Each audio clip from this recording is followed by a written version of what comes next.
因为原创从来都是最富有魅力的。人们愿意听一个没有听过的旋律，没有听过的词曲。我还是喜欢加点文学气息的歌词。09年的时候，我就开始尝试自己原创，因为那个时候其实我已经感受到，我心中有很多想要表达的东西，可能是别的创作的人他并不知道的。那我也很期待说，在这个舞台上面可以看到很多不同的原创，甚至是很多很好的作品。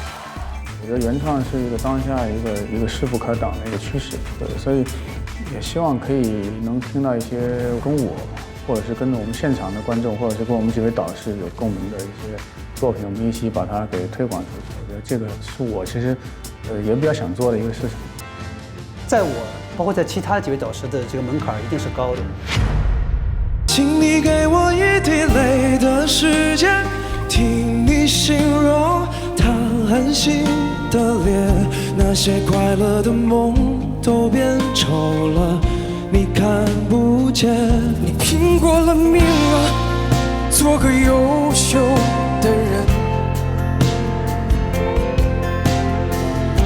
多回一次家都不肯。我现在够好。